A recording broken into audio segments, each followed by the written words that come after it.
ताणम् नमो सिद्धाणं नमो आयर्याणम् नमो वज्रायाणम् नमो लोये सव्यसाहूनम्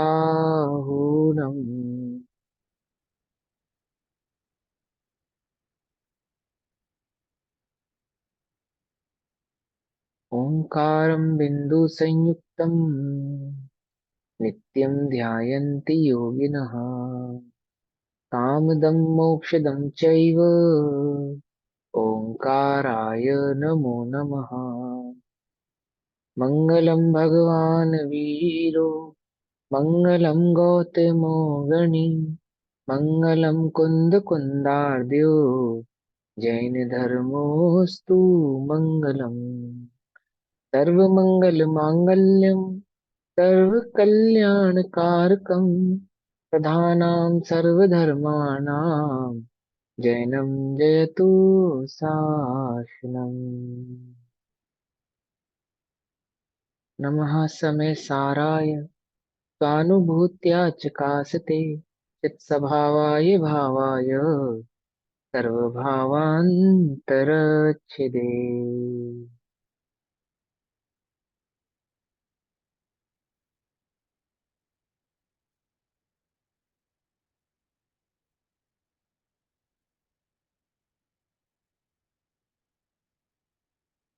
हमारी दोपहर कालीन कक्षा का विषय चल रहा है श्री समय जी ग्रंथ और श्री समय जी का स्वाध्याय हम सभी आचार्य अमृत चंद्र देव द्वारा रचित आत्मख्याति टीका के माध्यम से कर रहे हैं।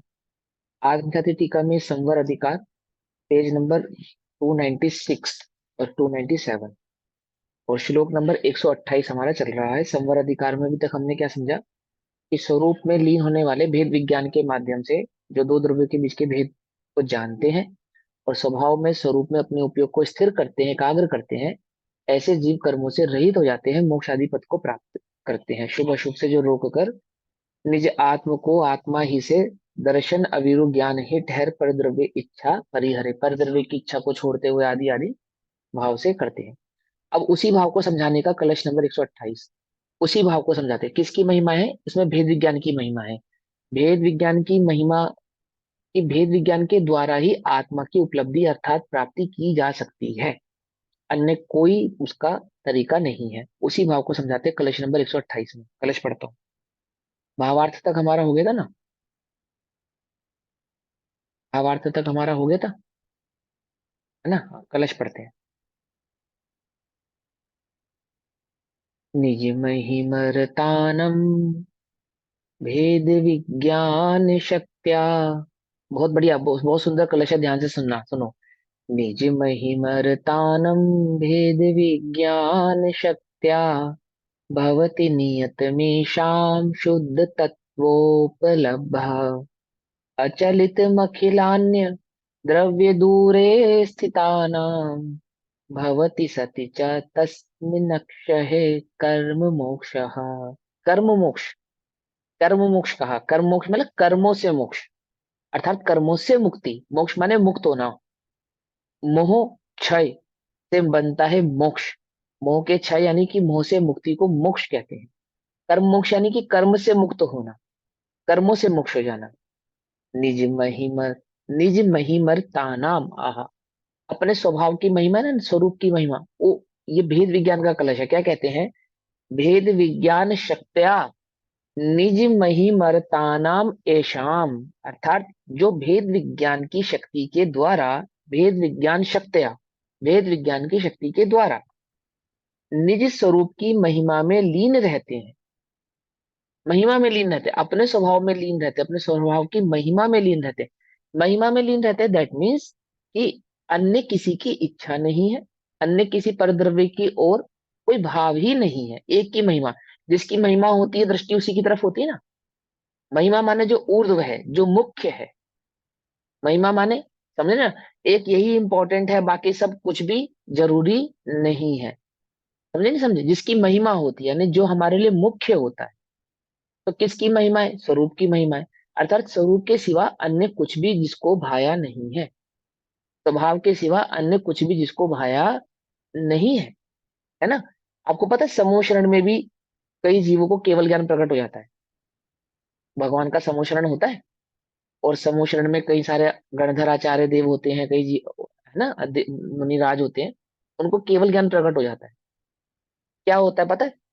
भगवान होते हैं, भगवान की दिव्य ध्वनि होती है, और उनको केवल ज्ञान प्रकट होता है किसकी महिमा से? समझे? समूह शरण में बैठे होते हैं, साक्षात भगवान होते हैं, दिव्य ध्वनि छिड़ रही होती है, महिमा किसकी कर रहे होते हैं? उन्हें जी महिमा किसकी आ रही होती है? जी जी हाँ, जी। अपनी महिमा आ रही होती है, अपनी महिमा में स्थिर होते हैं, मोक्ष हो जाता है केवल ज्ञान प्रकट करना। उल्टा नहीं पकड़ना, समूह शरण की महिमा भी स्वभाव की ही महिमा है, लेकिन वो स्वभाव की महिमा की बात कर रहे हैं, तो क्या कहते हैं? समूह शरण की भी महिमा नहीं, भगवान की भी महिमा नहीं, दिव्य ध्वनि कर रही है उसकी भी महिमा नहीं, इसकी महिमा ही स्वभाव की महिमा। बात समझ रहे हैं ना? साक्षात भगवान बैठे हैं, महिमा आप स्वभाव की आ रही है, स्थिर हो गए। स्थिर हो गए, क्या प्रकट हुआ? केवल ज्ञान प्रकट हो गया। साक्षात केवल ज्ञानी बैठे थे, हम भी केवल ज्ञानी हो गए, केवल ज्ञान की महिमा से नहीं, स्वभाव की महिमा। उर्दू मुख्य इंपॉर्टेंस किसकी है? स्वभाव की है। हमें किसकी इंपॉर्टेंस है? हमारे लिए जरूरी क्या है ना? हम स्वाध्याय में बैठते हैं, वेद विज्ञान करने बैठते हैं, किसकी महिमा आती है हमें? कुछ बात समझे नहीं? एक स्वभाव के अलावा अन्य सबकी महिमा आती है, एक स्वभाव की महिमा नहीं आती। पकड़ में ही बात नहीं? पकड़ में ही। महिमा किसकी आनी थी? महिमा आनी थी स्वभाव की, नहीं आई स्वभाव की महिमा। किसकी महिमा आई? शैली की महिमा आई, लेखनी की महिमा आई, किसी के समझाने की महिमा आई, है ना, गुरु की महिमा आई, सबकी महिमा आई। किसकी महिमा नहीं आई? क्षयोक्षम ज्ञान की भी महिमा आई, ज्ञान स्वभाव की महिमा नहीं आई। महिमा किसकी होनी है? ज्ञान स्वभाव की। क्षयोक्षम ज्ञान की महिमा के लिए स्वाध्याय नहीं करना। क्या कहा है? स्वाध्याय किस लिए करना? स्वभाव की महिमा की, क्षयोक्षम ज्ञान की महिमा के लिए। इतना याद हो जाए, उल्टा नहीं पकड़ना, याद करो, बहुत अच्छी बात है, समझो, बहुत अच्छी बात है, बहुत अच्छी बात। उपयोग उसी में लगा रहे, उससे तो बढ़िया उत्तम कुछ है ही नहीं। परंतु महिमा किसकी है? क्षयोक्षम ज्ञान की नहीं, ज्ञान स्वभाव की महिमा है। क्या कहते हैं? भेद विज्ञान शक्तया निज महिमार्तानामेशा। जो भेद विज्ञान की शक्ति के द्वारा निज महिमा में लीन रहते हैं। ओहो, भेद विज्ञान की शक्ति के द्वारा, कल समझा था ना, उपयोग की शक्ति, बल, बल। वो भेद विज्ञान की जो शक्ति है, वो किसको बल देती है? वो किसके बल से जन्म लेती है? उपयोग के बल से जन्म लेती है।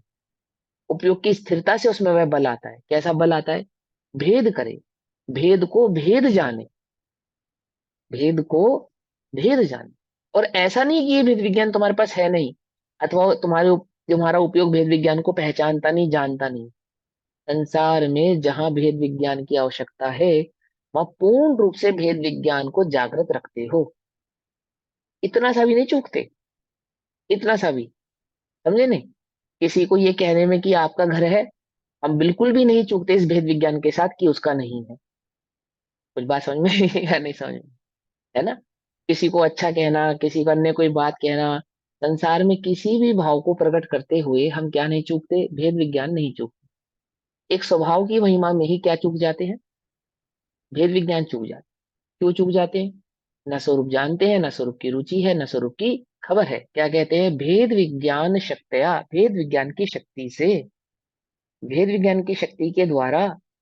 ये भेद विज्ञान की शक्ति के बिना निज की महिमा आ नहीं सकती, और निज की महिमा के बिना भेद विज्ञान जागृत हो नहीं सकता।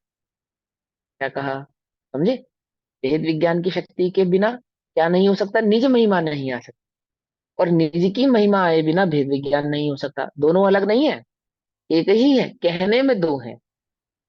हम कह रहे हैं ना, दो प्रकार से कह रहे हैं, एक निज, एक भेद विज्ञान के द्वारा, और एक निज शक्ति के, निज भेद विज्ञान की शक्ति के द्वारा, और एक निज में लीन होना, निज की महिमा में लीन होना।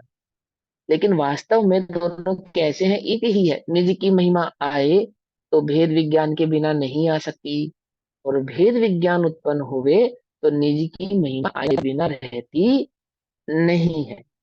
पकड़ में ही बात। हाँ, तो क्या कहते हैं? जो भेद विज्ञान की शक्ति के निज महिमा में है, उन्हें क्या होता है? उन्हें नियम से, हाँ, कैसे?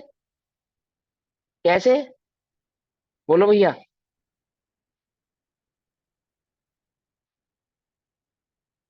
एक मिनट, नेट चला गया।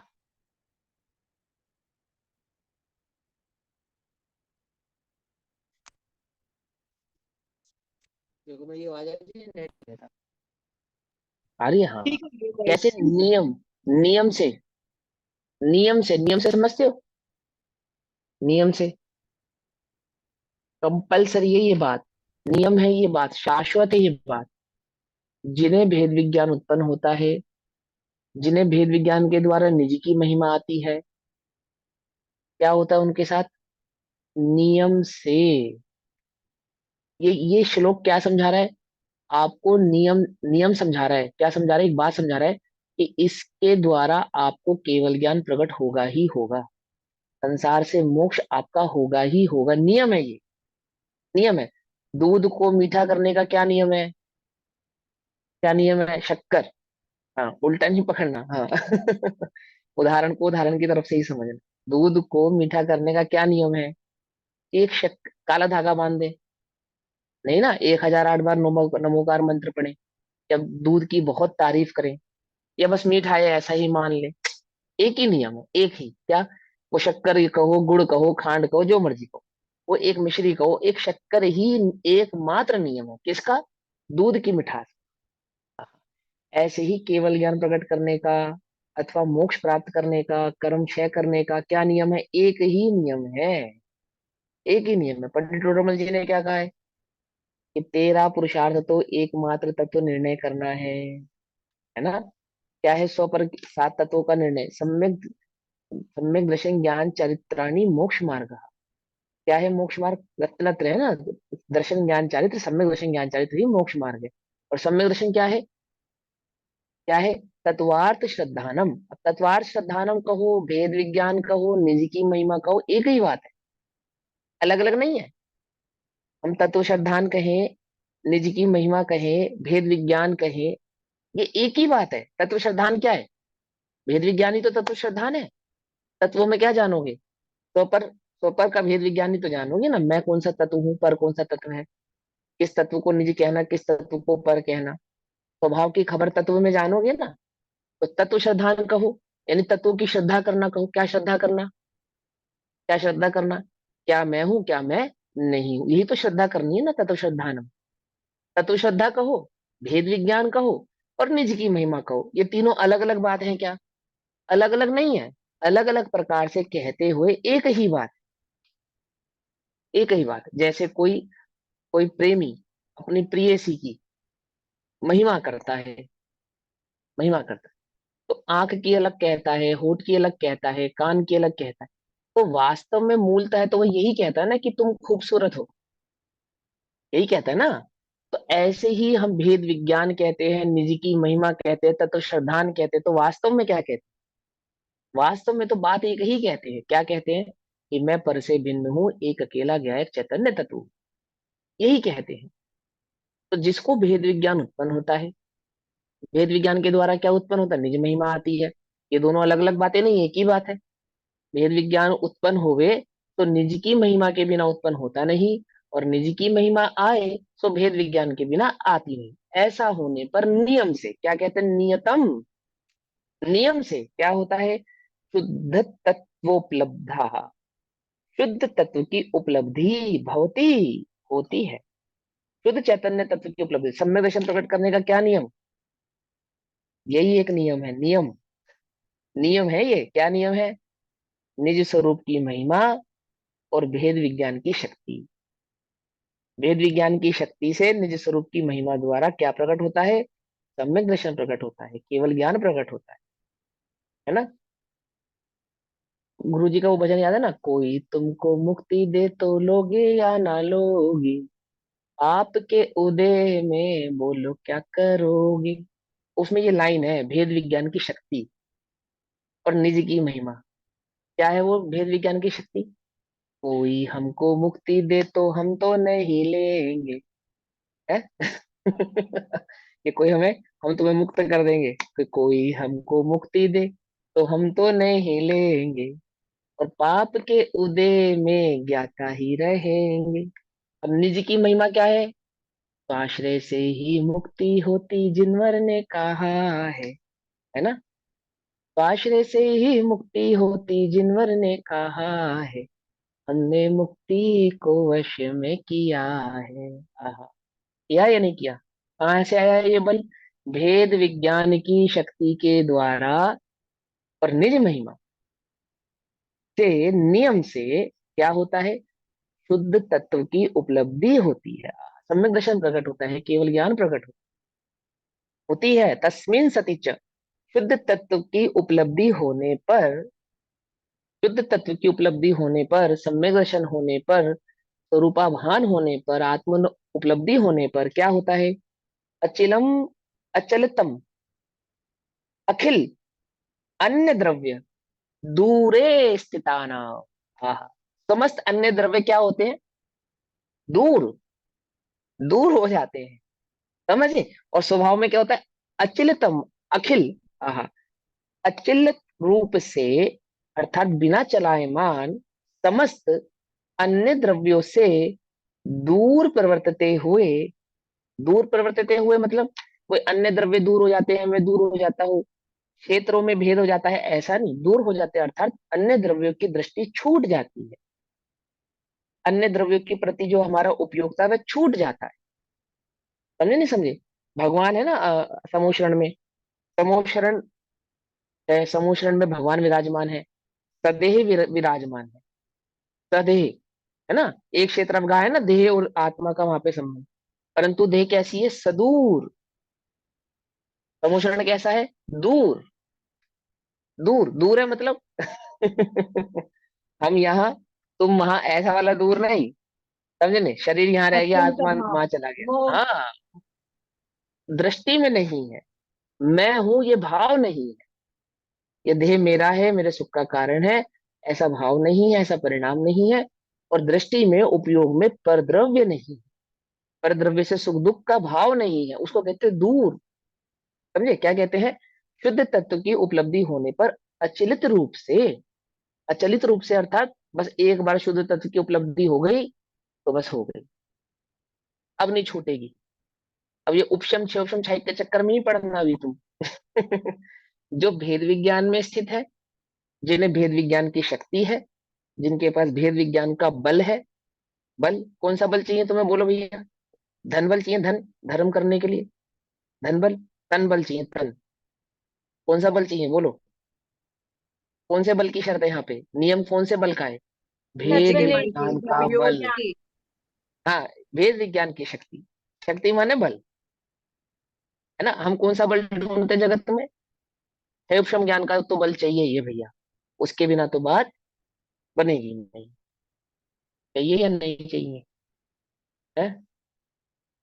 अरे समझो ना, धन बल, धन, जिसके आगे तन बल धन बल, तृणवत तुच्छ आसार, मुझे है स्वामी उस बल की दरकार। है? सुना तुमने ये भजन? नहीं सुना है? सुना करो थोड़ा समय निकाल कर ये भी सुना करो। ये वाला मुझे नहीं इतना प्यारा सुना। गुरु जी ने लिखा। हाँ, ये गुरु जी ने लिखा है ये। जिसके आगे तन बल धन बल, चाहे तन का बल हो चाहे धन का बल हो, कैसा है? तृणवत, तृण, तृण, तिनके के समान, तुच्छ, असार, कोई सार नहीं है, मुझे है स्वामी उस बल की दरकार। कौन सा बल है वो? वेद विज्ञान की शक्ति, वेद विज्ञान का बल। ठीक। क्या कहते हैं? अचलित रूप से, अचलित रूप से अन्य समस्त, समस्त अन्य द्रव्यों से दूर वर्तते हुए, दूर वर्तते, एक स्वभाव में वर्तता है, जो स्वभाव में वर्तता है, अन्य समस्त द्रव्यों से वह दूर वर्तता है। पकड़ में ही बात नहीं? पकड़ में, स्वभाव में वर्तने वाले अन्य सभी द्रव्यों से कैसे हैं? दूर वर्तते। एक एक अच्छा शरीफ सीधा बच्चा होता है ना, उसको 10 शैतान बच्चों के बीच में बैठाओ, तो 10 बच्चे शैतानी करते रहेंगे और वो एकदम शांत सहज बैठा रहेगा, साथ ही बैठा रहेगा, लेकिन कैसा वर्तता है? दूर वर्तता है समझे नहीं समझे? दूर वर्तने का अर्थ समझ रहे हो? सबके समक्ष बैठा है वो, सब अपने अपने कार्य में लीन है, वो अपने कार्य में लीन है। दूर वर्तना, दूर वर्तना है। अजय भाई इधर उपयोग लगाओ, ये गीता जी भी इधर उपयोग लगाओ, कुछ और कर रहे हो काम। इधर दो ध्यान। क्या कह रहे हैं? दूर वर्तता है। ठीक। क्या दूर वर्तता है? कि अचलित रूप से समस्त अन्य द्रव्यों से, अचलित रूप से समस्त अन्य द्रव्यों से दूर वर्तते हुए, ऐसे उनके, ऐसे उनके अर्थात ऐसे ज्ञानी के, ऐसे उनके मतलब ऐसे ज्ञानी के अक्षय कर्म मोक्ष भवति। अक्षय कर्म मोक्ष होता है, अर्थात हमेशा के लिए, हमेशा के लिए क्या हो जाता है? कर्मों से मुक्ति हो जाती है, कर्मों से मोक्ष हो जाता है। क्षय, अक्षय, हमेशा के लिए। समझ रहे हो बात? ऐसा नहीं 5,000 साल के लिए, ऐसा नहीं। ये बात मैं इसलिए कहता हूँ कि ब्रह्म कुमारी में ऐसी मान्यता है कि मोक्ष 5,000 साल के लिए होता है। बस 5,000 साल के बाद वापस आना पड़ता है। और भी जगत में है, और भी जगत में यही मान्यता है कि जब ब्रह्मा की मर्जी होती है, वो धरती पे भेज देता है, जब उसकी मर्जी होती है अपने पास बुला लेता है, अपने पास बुला लेता है, ब्रह्मलोक में रख लेता है। लेकिन यहाँ ऐसा नहीं है। यहाँ कैसा है? अक्षय, अक्षय अर्थात हमेशा के लिए, ऑलवेज, हमेशा के लिए कर्म मोक्ष होता है, अर्थात उनका कर्मों से छुटकारा हो जाता है कि पुनः कभी कर्मबंध नहीं होता, फिर उन्हें कर्मबंध नहीं होता। किन्हें कर्मबंध नहीं होता? जिनके पास कौन सा बल है? भेद विज्ञान का बल है। किसकी महिमा है? स्वभाव की महिमा। भेद विज्ञान का बल है, स्वभाव की महिमा है। उन्हें नियम से निश्चित ही स्वरूप की, शुद्धात्म तत्व की, शुद्धात्म की प्राप्ति होती है, उपलब्धि होती है। और उनका हमेशा के लिए अक्षय कर्म क्षय हो जाता है। और क्या प्रकट होता है? उन्हें मोक्ष प्रकट होता है। एक श्लोक में संपूर्ण जिनागम है ये, संपूर्ण जिनागम, पूरी विधि है, टोटल विधि क्या है? निज महिमर्तानां भेद विज्ञान शक्त्या भवति नियतमीशां शुद्ध तत्वोपलब्धः अचलितमखिलान्य द्रव्य दूरे स्थितानां भवति सति च तस्मिन् अक्षये कर्म मोक्षः। समझ में आई बात? है ना? ये ध्यान से समझना। अब अन्य द्रव्य से दूर वर्तता है, अटकना नहीं, दूर वर्तता है मतलब समझ गए ना? स्वभाव में स्थित रहता है, पर की दृष्टि नहीं करता, उपयोग पर में नहीं जाता, नहीं कहते दूर वर्तता। अब यहाँ प्रश्न होता है कि संवर किस क्रम से होता है? ये जो संवर भाव प्रकट हुआ, ये किस क्रम से होता है? अब ये क्रम पता है कौन सा समझा रहे? कि किसी के मन में शंका हो, किसकी? करणानियोग की। अन्य 8 कर्म है, द्रव्य कर्म है, इसकी आपके जो दूर वर्तता है, ये दूर वर्तने का क्या अर्थ है ना? तो उस भाव को, उसका क्रम समझा रहे हैं। ये क्रम समझाते हैं, उसका उत्तर कहते हैं। क्या क्रम है? 190, 191 और 192 नंबर की गाथा। गाथा नंबर 190, 191 और 192। ते सिम हे दुभणीदा, भणीदा समझते हो ना? कहा है, भणीदा मैंने कहा है। ते सिम हे दुभणीदा अध्यवसानानि सर्वदर्शी ही, सर्वदर्शी ही, सर्वदर्शी ही मतलब सबको जानने वाले, सर्वदर्शी ही, सबको जानने वाले, सर्वज्ञ। हाँ? मिथ्यतम अननाणम अविरय भावो यजोगो य। एक, देखो एक बात बताऊं। जैसे हम चाइना जाते हैं, तो भले ही हमें कितनी भी भाषाएं आती हैं, अगर चाइनीज के 2 4 8 10 शब्द नहीं आते ना, तो काम नहीं चलता। नहीं समझे? मतलब वहां सरवाइव करने के लिए वहां की जो मदर टंग है, लैंग्वेज है, उसका ज्ञान होना जरूरी है। जहां जाओ दुनिया का यही दस्तूर है। अब जिस दुनिया में, जिस देश में जाओ, वहां के कुछ बेसिक शब्द की अगर आपको खबर, नॉलेज नहीं है, तो आप अच्छे से वहां पे क्या नहीं कर पाओगे? सरवाइव नहीं कर पाओगे। जरूरी है वहां सरवाइव, या तो वो हमारी जाने या तो हम उसकी जाने। ठीक है ना? ऐसे ही यहाँ सरवाइव करने के लिए, यहाँ कम्युनिकेट होने के लिए क्या जरूरी है? कि 2 4 10 20 शब्द तो तुम इनके जानो। और ये कुछ हमारे जाने। तो कुछ हमारे तो ये जानती है जिनवाणी माँ, कुछ हमें भी तो इनके जानने चाहिए ना, कुछ हम भी इनके जाने। समझे नहीं समझे? या नहीं समझे? है ना? हाँ। नहीं तो वो काम हो जाएगा अंत वाला, याद है? नहीं समझे? भूल गए? हमने बताया ना, एक बार हम एमपी जब पहली बार गए, शाम के वक्त पहुंचे, तुम्हें भोजन क्या था? वो भूख करेला। लगी थी। हाँ नहीं, करेला नहीं। वो आंटी ने बोला शाम को, भैया अंतव करोगे? हमने कहा नहीं करेंगे। अंतव का मतलब होता है शाम का भोजन।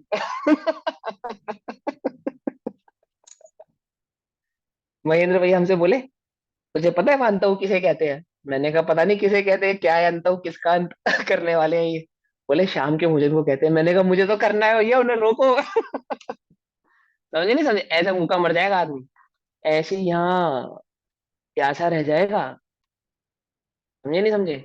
अगर यहाँ के शब्दों से रूबरू नहीं रहेगा, वाकिफ नहीं रहेगा, क्या कहे मतलब कम्युनिकेट नहीं करेगा, तो क्या हो जाएगा? प्यासा रहेगा। तेसिम हेदु भणिदा अध्यवसानानि सव्वदर्शी मिच्छतम अननानम अविरय भावो यजोगो य हेदु अभावे नियमा जायदिनानिस्य आसवणीरोः आसव भावेन वीणा जायदि कम्मस्य वीणोः कम्मस्सा भावेन य नो कम्माणं जायदि निरोहो नो कम् निरोहेण यः संसार निरोहणम होदी। देखो बहुत सुंदर क्रम समझा रहे हैं इसमें मोक्ष जाने का। भेद विज्ञान प्रकट होने के बाद जो संवर का जो क्रम है, उस क्रम को यहाँ पर समझाते हैं। क्या समझाते हैं? तेसिम, तेसिम यानी इस प्रकार, तेसिम माने इस प्रकार। हेदु, हेदु माने हेतु, इस प्रकार हेतु, हेतु कौन से थे? क्रमबंध के जो चार हेतु बतलाए थे। क्रमबंध मिथ्यात्व के, अवगति कषाय हाँ, प्रमाद प्रमाद और बताए। योग, मिथ्यात अवरति कषाय प्रमाद योग बताए थे ना वो। प्रमाद को मिथ्यात के अंदर काउंट करके चार हेतु बतलाए थे। तो इस प्रकार हेतु, हेतु भूलना नहीं, हेतु कौन थे? कर्मबंध के हेतु। भणिदा कहा है, क्या कहा है उन कर्मबंध के हेतु को? अध्यवसानी, अध्यवसान, अध्यवसान यानी कि मिथ्यात कर्मबंध का कारण ये संसार, अध्यवसान माने संसार। ठीक है ना? तत्वदर्शी सर्वज्ञ देव ने, इस प्रकार सर्वज्ञ देव ने हेतु कहे हैं अध्यवसान। अध्यवसान यानी वो चार हेतु जो थे। मिच्छतम यानी कि मिथ्यात, अनाणम यानी कि अज्ञान, अविरय भावो अर्थात अविरति भाव, य और जो योग, य यानी कि ये जो चार है, कौन कौन से? मिथ्यात, अनाणम, अविरत भाव और योग, ये चार भगवान ने हेतु कहे हैं अध्यवसान।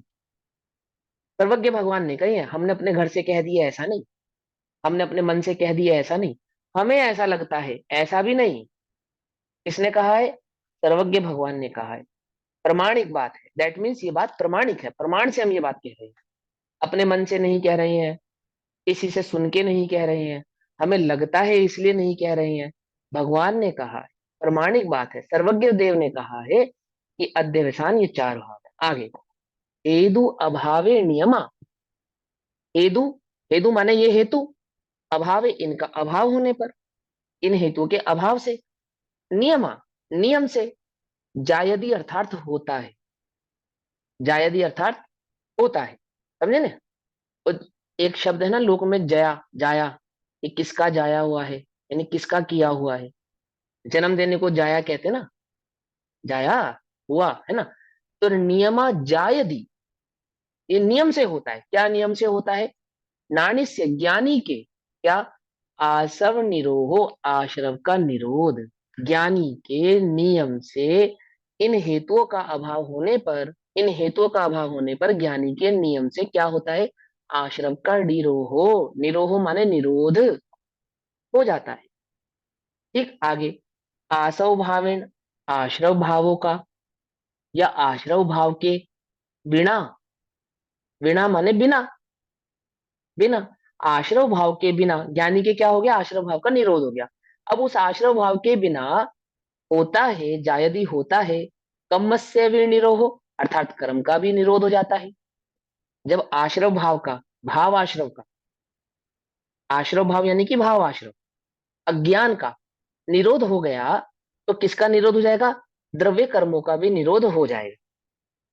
क्योंकि द्रव्य कर्मों का होने का मूल हेतु क्या है? भाव आश्रव। राग द्वेष मोह मिथ्यात्व।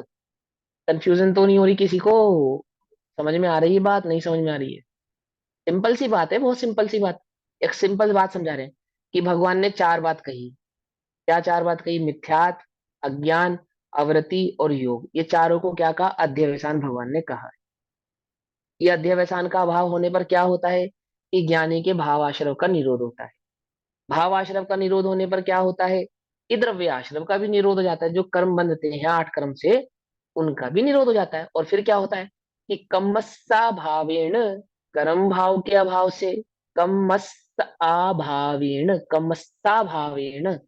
कर्म भाव के अभाव से, यह और नो कर्माणम, नो कर्म का भी पी भी जायदी होता है निरोहो, अर्थात निरोध। जब द्रव्य कर्म का निरोध हो जाता है तो द्रव्य कर्म के निरोध से नो कर्म का भी निरोध हो जाता है। शरीर क्या है? नो कर्म। नौकर। कैसे मिला है? द्रव्य कर्म के उदय से। द्रव्य कर्म जो हमने बांधा था उसके उदय से हमें क्या मिला है? ये नो कर्म मिला है। पकड़ में बात? ये द्रव्य कर्म और नो कर्म किससे हुए थे? भाव कर्म से। वो भाव कर्म से हुए थे। भाव कर्मों से द्रव्य कर्म, द्रव्य कर्म से नो कर्म, फिर नो कर्म को देखकर फिर भाव कर्म, और उस भाव कर्म से फिर द्रव्य कर्म, और उस द्रव्य कर्म से फिर ये नो कर्म। पकड़ में ही बात? भाव कर्म का भाव कर दिया तो द्रव्य कर्म का भाव, और द्रव्य कर्म का भाव हो गया तो नो कर्म का भाव। कमस्य भावेन या नो कम्माणम पी जायदि निरोहो, उसका भी निरोध हो जाता है। और नो कम्म निरोहेण, नो कर्म का निरोध होने पर, यह तथा संसार निरोहणम, संसार का ही निरोध उनती होता है। पूरे संसार का यह भाव हो जाता है। नो कर्म क्या है? संसार इज इक्वल टू नो कर्म। जो तुम्हें नो, ये संसार दिख रहा है, चार गति 84 लाख योनियां, क्या है ये सब नो कर्म है। जो तुम्हें दिख रहा है ये सब नो कर्म है। ये सारा नो कर्म कहाँ से मिला है तुम्हें? द्रव्य कर्म के उदय से प्राप्त हुआ है। और ये द्रव्य कर्म कहाँ से प्राप्त हुआ है? ये भाव कर्म के निमित्त से प्राप्त हुआ है। और ये भाव कर्म कहाँ से आता है? ये अज्ञान से आता है। अज्ञान का अभाव करने का क्या है उपाय? एक भेद विज्ञान की शक्ति ही यह बल प्रदान करती है कि हम उस अज्ञान भाव, मिथ्यात्व भाव, अध्यवसान भाव को क्या कर दे? अभाव कर दे। जिससे हमें क्या प्रकट होने वाला है? शुद्ध तत्व की उपलब्धि प्राप्त होती है। भेद विज्ञान से निज की महिमा आती है, निज की महिमा आने पर निज स्वभाव की प्राप्ति होती है। जिसकी महिमा होगी वही प्राप्त होगा। जो जान दी, ओ, जो जानता है आत्म को, शुद्ध जाने आत्म को, वह शुद्धता को प्राप्त। अशुद्ध जाने आत्म को, वह शुद्धता को प्राप्त हो, है ना? तो जो, जिस भाव की तुम्हें महिमा हो, जानना माने अनुभव ना, जिसकी तुम्हें महिमा हो। किसकी महिमा है तुम्हें? यदि तुम्हें संसार की महिमा है तो संसार प्राप्त होगा। और यदि स्वभाव की महिमा है, स्वरूप की महिमा है, तो क्या प्राप्त होगा? संसार से अभाव यानी कि मोक्ष प्राप्त होगा। और स्वभाव की महिमा कैसे आएगी? कि बिना भेद विज्ञान के स्वभाव की महिमा आती नहीं है। पकड़ में ही बात, नहीं पकड़ में? संसार क्यों मिला है तुम्हें? हे भगवान, ये दुख मुझे क्यों मिले हैं? बिना मांगे नहीं मिले हैं क्या? ऐसे ही नहीं मिल गए फोकट में? जो देह तुम्हें मिली है, जो संयोग तुम्हें मिले हैं, ये कैसे मिले हैं? बिना महिमा के प्राप्त नहीं हुए हैं।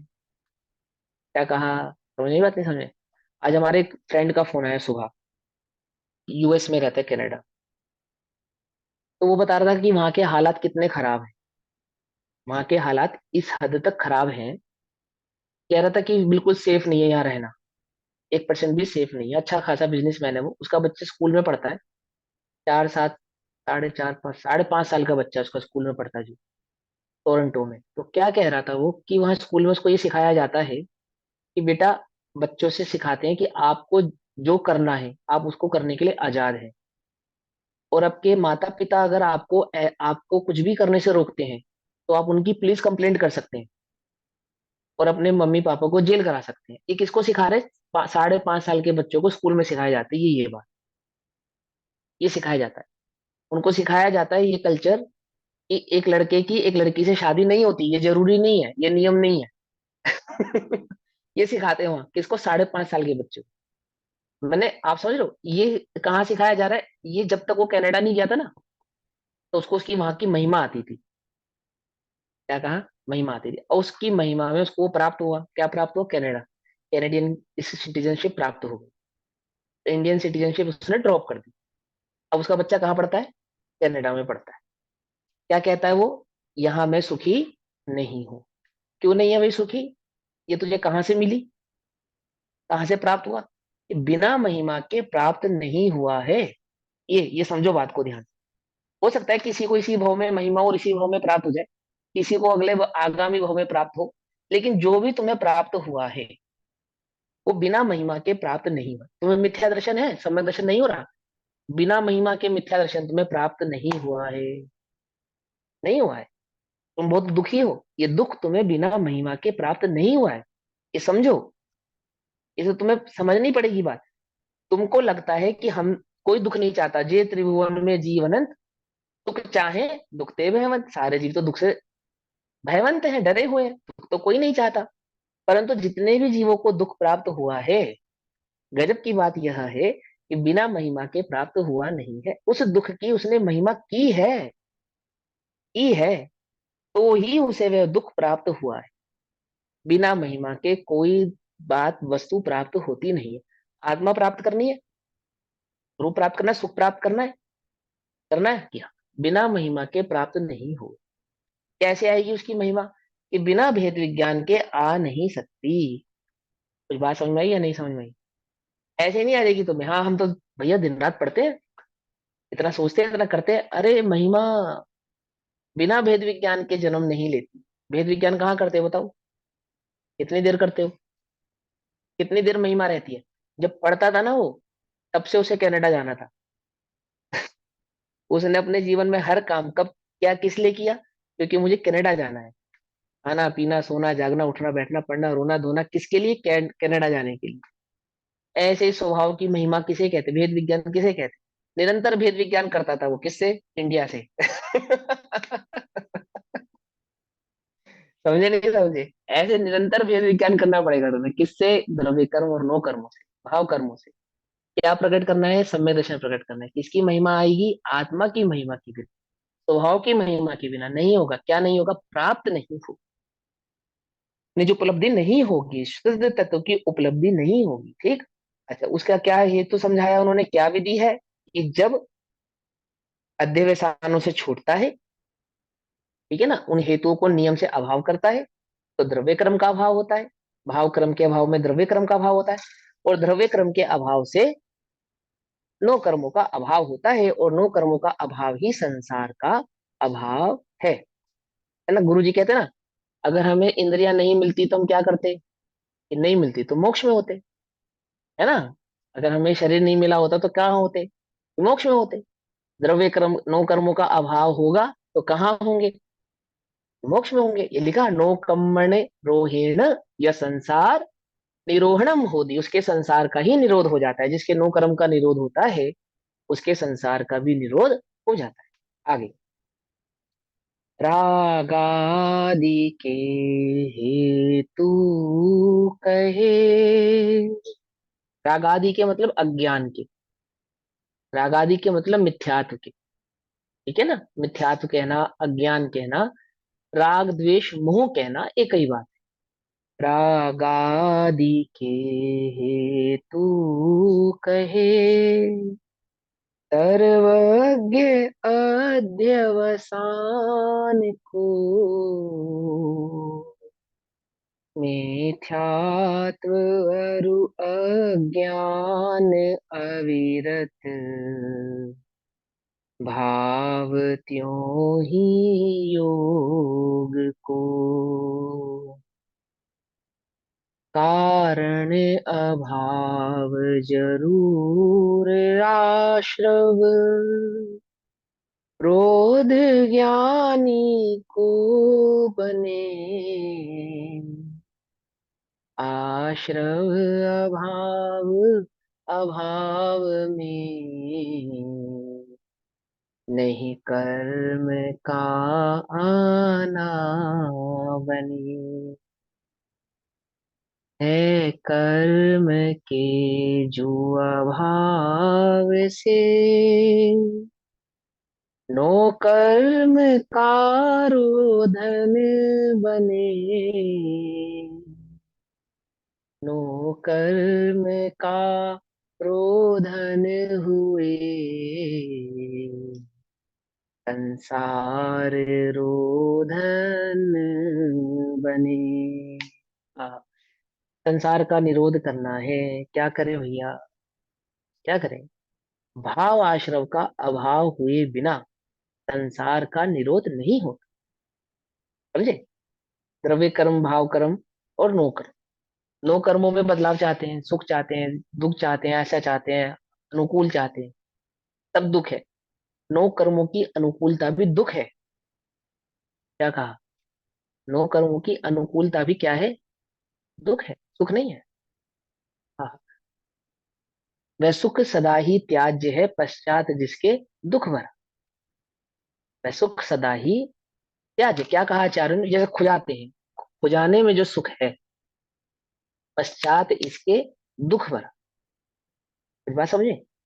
वह वह नो कर्मों की जो अनुकूलता है वो कैसी है? जैसे खाज, खाज ऐसी है।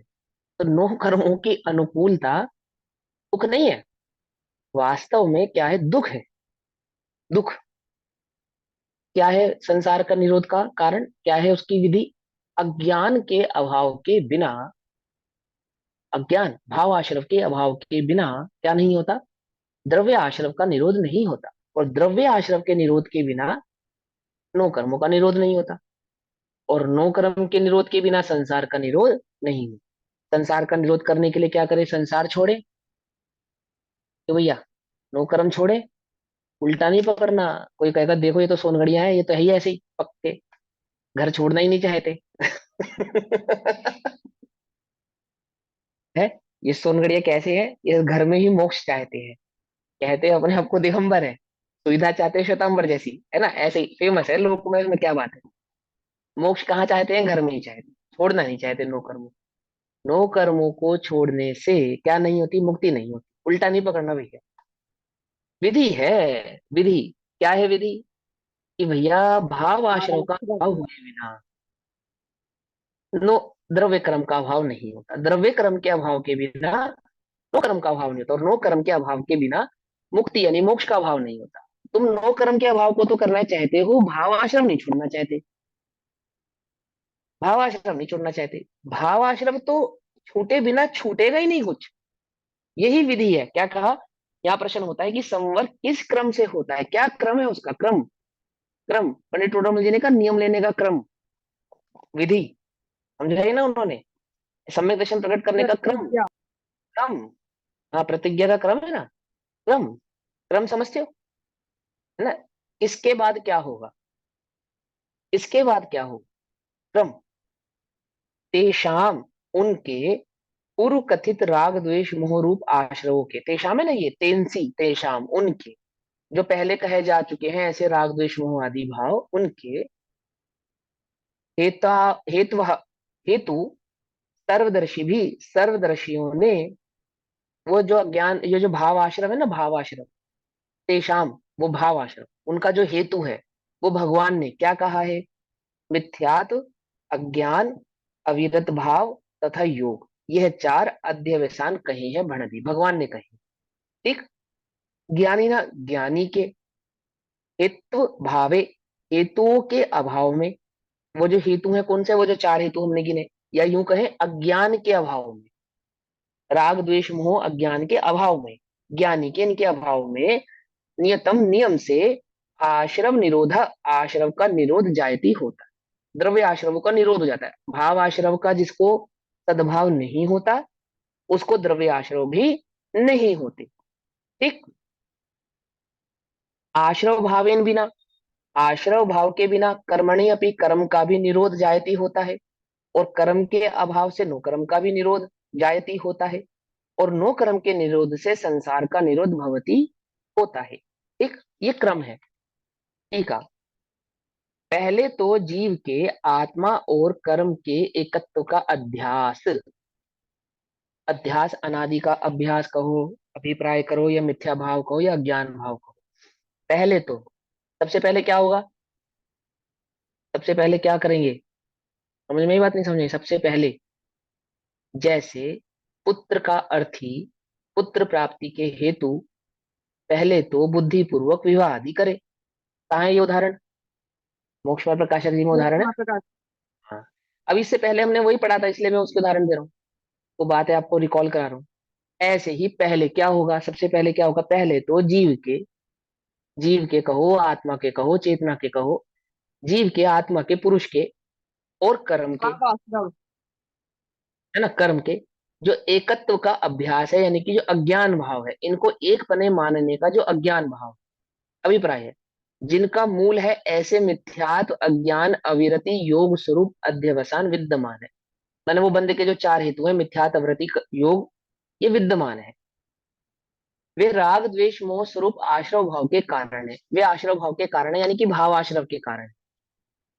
ठीक है ना? जीव को जो राग द्वेष मोह आदि उत्पन्न होता है, उसका कारण क्या है? मिथ्यात्व उसका कारण है, अज्ञान उसका कारण है, ना समझी उसका कारण है, स्वरूप का नहीं जानना उसका कारण है, तत्व की खबर नहीं होना उसका कारण है। अब इतने सारे कारण मैं बता रहा हूँ ना, सब एक अर्थवाची हैं।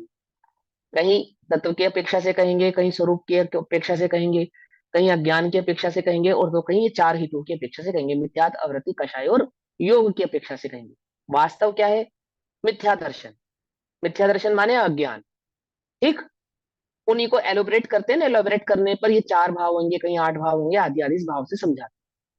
तो आश्रव के कारण है। आश्रव भाव का कर्म का कारण, आश्रव से क्या होता है? द्रव्य कर्मों का भाव बंद होता है। तो कहते हैं आश्रव भाव। आश्रव भाव माने भाव आश्रव। जब हम कहें ना आश्रव भाव, तो यानी कि अज्ञान की बात चल रही है। भाव आश्रव, भाव आश्रव कौन करता है? भाव आश्रव का कर्ता कौन है? क्या बताया आचार्य देव ने? तेरे जीव अज्ञान स्वयं। का कर्ता तू स्वयं है। किसी ने आकर तुझे अज्ञान कराया हो ऐसा नहीं है, तेरे अज्ञान का कर्ता तू स्वयं। ठीक। आश्रव भाव कर्म का कारण है, यानी कि द्रव्य कर्मों के बंध का कारण है। कर्म नो कर्म के कारण है। कर्मों का उदय से नो कर्म आदि की प्राप्ति होती है। और नो कर्म संसार का कारण है। नो कर्म ही का है, नो कर्म इज इक्वल टू संसार। ठीक है ना? इसलिए सदा ही यह आत्मा, आत्मा और कर्म के एकत्व के अध्यास से, यानी कि एक कर्म और आत्मा के बीच में जो भेद है, उस भेद को नहीं जानने के कारण, कर्म और आत्मा को एक मानने के कारण, एक मानना, एकत्व का अध्यास। अध्यास क्यों कह रहे हैं? कि पहले नहीं था, बाद में आया, वो तो है अभ्यास। क्या कहा? पहले नहीं था, बाद में आया, वो तो है अभ्यास। लेकिन जो अनादि से स्वभाव से ही लिए बैठा है, उसको कह रहे हैं अध्यास। स्वभाव से लिए बैठा मतलब स्वभाव नहीं है उसका मिथ्या, लेकिन अनादि से लिए बैठा है, उसको कहते हैं अध्यास। यानी किसी के द्वारा सिखाया पढ़ाया गया नहीं है, कहीं से नया सीख कर आया नहीं है, अनादि से ऐसा ही है, जैसे मिट्टी और सोना, जैसे तिल और तेल। ऐसे अनादि से जीव का कर्मों के साथ अध्यास। ठीक है ना? अध्यास। अध्यास से मिथ्यात्व अज्ञान अविरति योग में आत्मा को मानता है, अर्थात आत्मा को मिथ्यात्व, योग आदि को आत्मा ही मानता है। राग द्वेष आदि को आत्मा ही मानता है, योग आदि को आत्मा ही मानता है। मिथ्यात्वादी को आत्मा का ही भाव स्वभाव जानता है। अर्थात मिथ्यात्वादी अध्यवसान करता है, तथा राग द्वेष मोह रूप आश्रव भाव को भाता है। अर्थात भाव आश्रव में ही निरंतर लीन रहता है, भाव आश्रव को ही अनुभव करता है, भाव आश्रव का ही वेदन करता है। ठीक है ना? तो मोह राग द्वेष रूप आश्रव भाव को भाता है। समझ में आ गई बात? भाता है मतलब उसी का अनुभव करता है, उसी का वेदन करता है, उसी में लीन रहता है। उसके कर्माश्रव होता है। भाता है और मीन्स मतलब उसे अच्छे लगते हैं, वही अच्छे हाँ, लगते हाँ हाँ, लेकिन यहाँ भाता है का मतलब है बस उसको एकत्व रूप से मानता है ना, अच्छे लगते हैं, हाँ ठीक है, अच्छे लगते हैं, लेकिन हैं। उसमें लीन रहता है, उन्हीं का वेदन करता है, उसी का अनुभव करता है, उस रूप ही रहता है। ठीक। देखो, आ, ऐसा है ना, जैसे कर्म के उदय में जो असाता वेदनी कर्म का उदय है, वो उसे अच्छा नहीं लगता, तो उसको तो नहीं भाता वो, उसको तो नहीं भाता। तो भी उसे प्राप्त तो होता है ना। कारण क्या है? क्योंकि वो उसमें लीन रहता है, लीन। व्याकुल का फल व्याकुलता है ना? असाता वेदनी कर्म के बंधन के कारण किसको याद है? पांचवें अधिकार में, पांचवें अध्याय में, असाता वेदनी कर्म के बंध के कारण, साता वेदनी नहीं, असाता वेदनी बंध के कारण क्या है?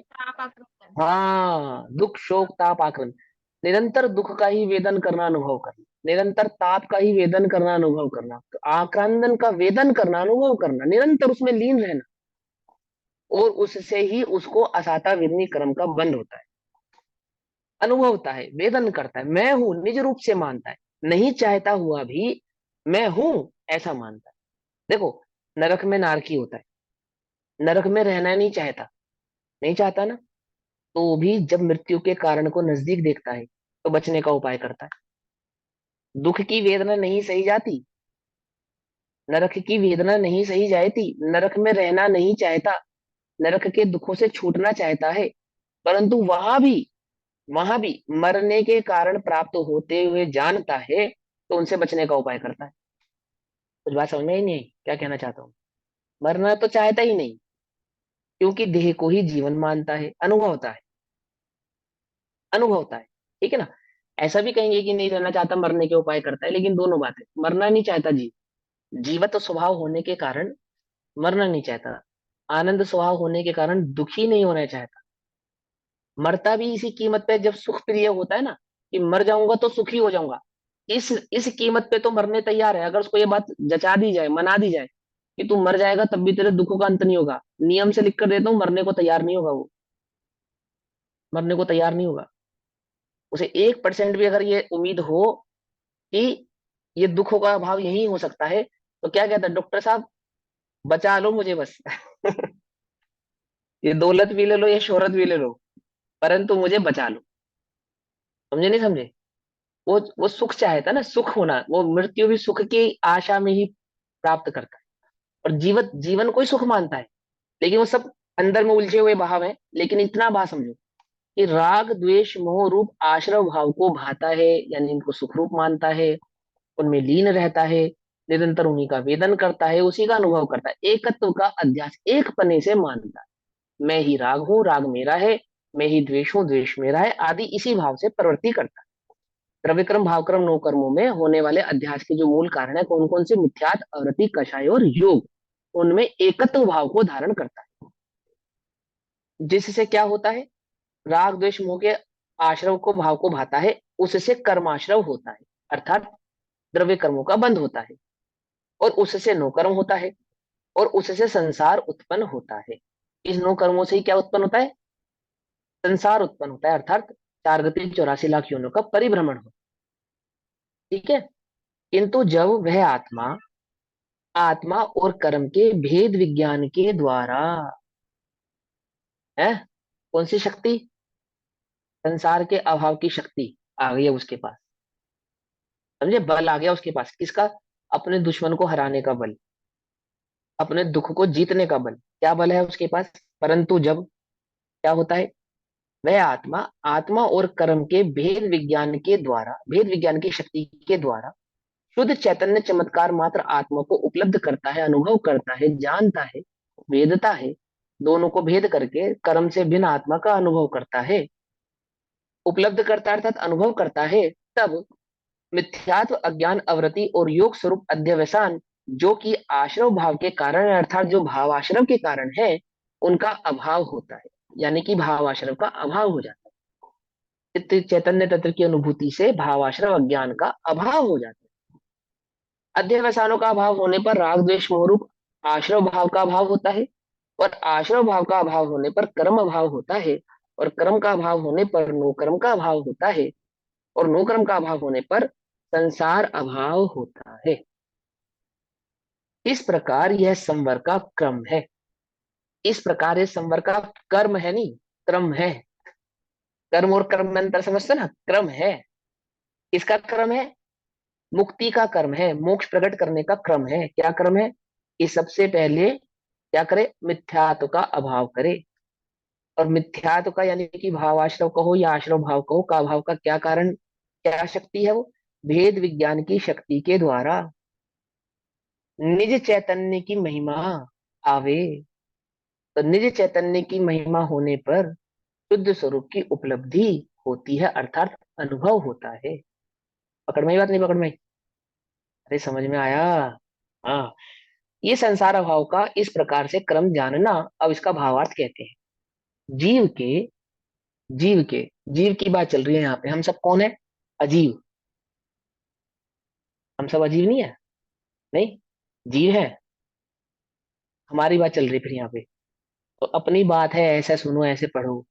पंडित टोडरमल जी ने कहा, ऐसे पढ़ता है मानो किसी और की ही बात कर रहा हो, किसी और की ही बात चल रही हो, है ना? अपनी बात चल रही है?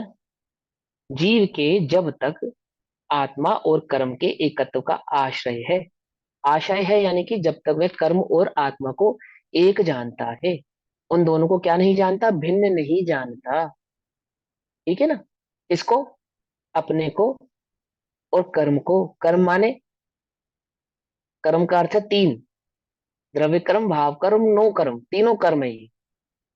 शरीर को भी भिन्न जाने, देह आदि को भी भिन्न जाने ना, कर्म आदि के उदय को भी भिन्न जाने, दो। और राग द्वेष मोह आदि के जो आश्रय भाव है इनको भी अपने से भिन्न जाने। इनको भिन्न जाने तो अपने को जाने। अपने को क्या जाने? कि ज्ञाता दृष्टा चैतन्य भाव मात्र अपने को जाने, वेद विज्ञान के द्वारा, है ना?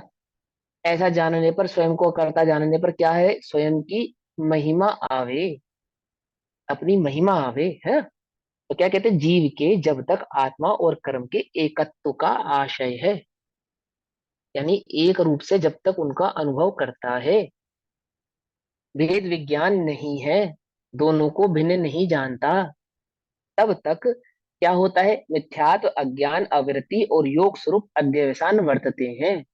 अर्थात विद्यमान रहते हैं, परिणमते हैं, संसार विद्यमान रहता है। अध्यवसान अर्थात यानी दुख के कारण विद्यमान रहते हैं, संसार के कारण विद्यमान रहते हैं। अध्यवसान से राग द्वेष मोहरूप आश्रव भाव होता है। इन्हीं अध्यवसान के उदय के कारण ही जीव को भावाश्रव आदि भाव उत्पन्न होते हैं, और यही आश्रव भाव से कर्म बनता है, और कर्म से ही शरीर आदि नो कर्म उत्पन्न होते हैं, और नो कर्म से संसार है। ये नो कर्म ही संसार है। परंतु जब उसे आत्मा और कर्म का भेद विज्ञान होता है, भेद विज्ञान की महिमा करा रहे हैं, समझो ध्यान से। प्रत्येक अधिकार में भेद विज्ञान की महिमा कराई गई है, इतना जरूरी है ये, जिससे हम सबसे कम करते हैं, समझे? और शायद करते भी ना हो तो कोई बड़ी बात नहीं। हमारा जितना भी बल है ना, जोर, वो क्षेपक्षम ज्ञान पे ज्यादा है, भेद विज्ञान पे कम है, ध्यान रखना। हम स्वाध्याय कर प्रेमी तो हो गए, ये तो अच्छी बात है। पंडित टोडरमल जी ने कहा, इतना किया तो शाबाश, तुम स्वाध्याय प्रेमी हो गए, इतना किया तो शाबाश। परंतु, परंतु क्या? स्वाध्याय माने क्षेपक्षम ज्ञान नहीं होता। स्वाध्याय माने भेद विज्ञान होता है। यह विद्या स विमुक्त है। विद्या किसे कहना, है ना? कोई पढ़ा लिखा व्यक्ति अपशब्द, अभद्र भाषा का प्रयोग करता हो, तो लोग क्या कहते हैं? अरे भाई साहब, आपसे ये उम्मीद नहीं थी, तुम तो पढ़े लिखे हो। पढ़े लिखे लोग भी अपशब्द कहते हैं क्या? ऐसा कहते हैं ना लोक में। ऐसे तुम तो ज्ञानी हो, ज्ञानी हो ने स्वाध्यायी हो। स्वाध्याय लोग तो भेद विज्ञान करते हैं। स्वाध्याय लोग क्या करते हैं? भेद विज्ञान करते। क्या नहीं करते? क्या नहीं करते? हेतु, मिथ्यात, अवृत्ति, कषाय और योग के हेतु में परिवर्तित नहीं है। परिवर्तित, वो ज्ञानियों के, भरत चक्रवर्ती के, रामचंद्र जी के उदाहरण तुम्हें झट याद है, उन्हें याद कर, भूल जाओ, उन्हें इरेज कर दो, अपनी बुद्धि में से मिटा दो उन्हें। समझे? वो इसके लिए नहीं बताए थे। समझे? वो तुम्हें निर्भर करने के लिए बताए थे, स्वच्छंद होने के लिए थोड़ी बताए थे, है ना? क्या कहते हैं? वो भेद विज्ञान करता है, भेद विज्ञान का बल प्रकट होता है। तो क्या कहते हैं? परंतु जब उसे आत्मा और कर्म का भेद विज्ञान होता है ना, उसके ज्ञान में एक विशेषता आती है। जो क्षेपक्षम ज्ञान उसको वर्त रहा है ना, उस क्षेपक्षम ज्ञान में एक विशेषता प्रकट होती है। उस विशेषता का नाम है भेद विज्ञान। एक विशेष ज्ञान, भेद, भेद का ज्ञान प्रकट होता है। स्व और पर के बीच के भेद का ज्ञान प्रकट होता है। ठीक, भेद विज्ञान होता है तब शुद्ध आत्मा की उपलब्धि होने से, शुद्ध चैतन्य तत्व का अनुभव होने से मिथ्यात्व आदि अध्यवसानों का अभाव होता है। पकड़ में आई बात? अभाव हो जाता है। और ऐसा होने पर अध्यवसान के अभाव से राग द्वेष मोह रूप आश्रव का भी अभाव होता है, और आश्रव के अभाव से कर्म नहीं बनता। कर्म के अभाव से शरीर आदि नो कर्म उत्पन्न नहीं होते, और नो कर्म के अभाव से संसार का भी अभाव होता है। इस प्रकार संवर का अनुक्रम जानना चाहिए। ये गाथा का भाव यहाँ पे हमने पढ़ा, बाकी हम कल पढ़ेंगे, अभी समय हुआ, तब तक के लिए सभी को जय जिनेन्द्र। ओम नमः सिद्धेभ्य। निज निधि निज में बताई, यह अनंत उपकार है, उसके लिए जिनवाणी माँ को वंदना शतबार।